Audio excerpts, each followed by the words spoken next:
Right guys, hello and welcome. This is the Driftwood Boat Blog. I'm Harry. And I'm Marion. This is Driftwood, our boat, and we are out on Loch Gardays in the middle of winter.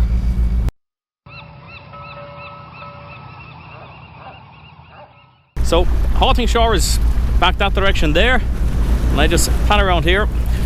That island there is Cherry Island. I don't think there's any cherries on it. There's a right wind.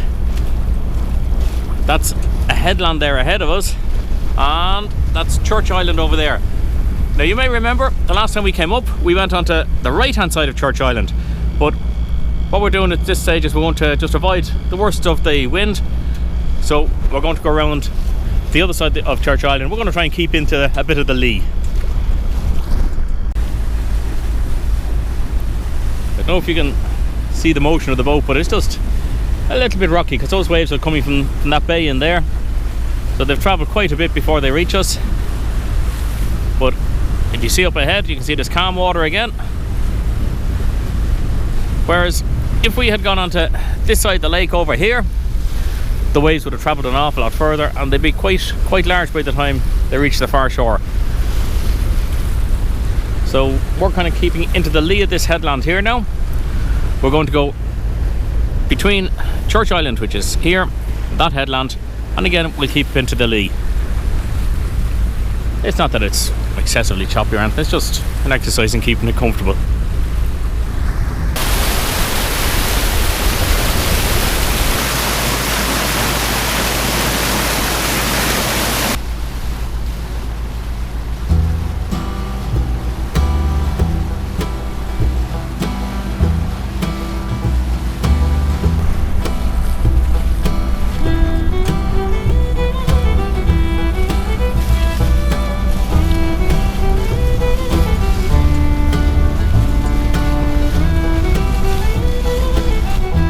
That's Swan Island over there now.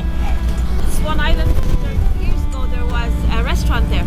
We had a great evening there with some friends of ours, friend Diane and Charlie and Deirdre from Des and Anne. I think there was a bar there as well, wasn't there? Bar, yeah, restaurant and bar. Yeah. It's an awful pity that it's gone. Because it would be good, because I mean it's choppy now. I know it's only what, 10:30 in the morning, but like if yesterday evening I wouldn't have minded going over there for a meal, you know, it'd be nice. When we're coming down the lake, the last time we noticed there was a couple of fence posts floating in it, and they weren't floating flat, there was just one end of them poking up out of the water only by a few inches. They're quite hard to spot, so we're just kind of keeping our eyes peeled for them now, because if we were to, one of those were to find the propeller, it would do a fair bit of damage.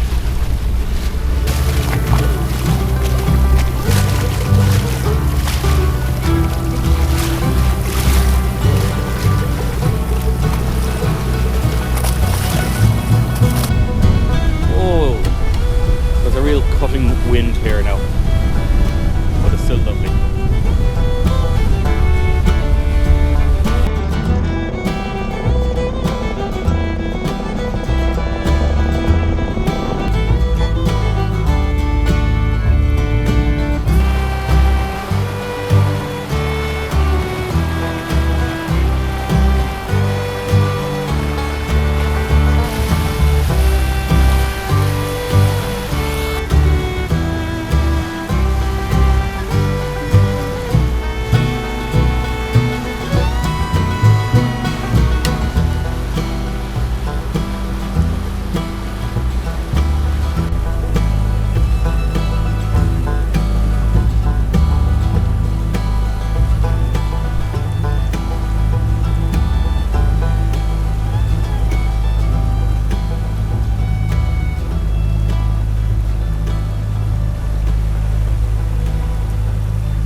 Work on building this waterway commenced in 1846 at the time of the Great Famine here in Ireland, and it took a total of 14 years to build, and over 7,000 men actually dug this waterway.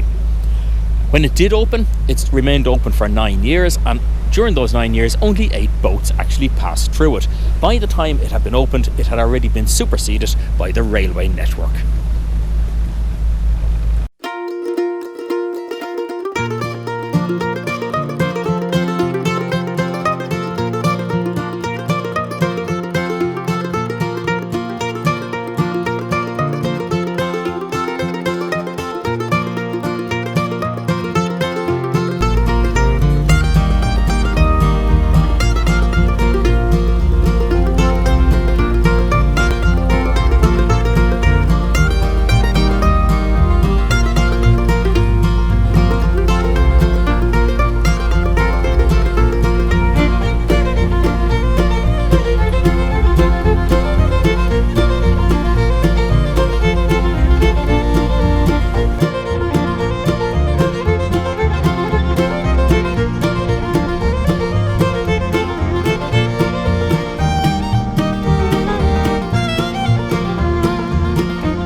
tie that up back a bit there?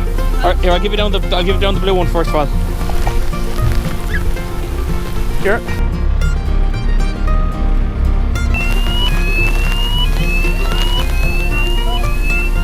Well, all my talk about how great it is to go boating in the winter was about to come back and bite me, and it did with a vengeance there.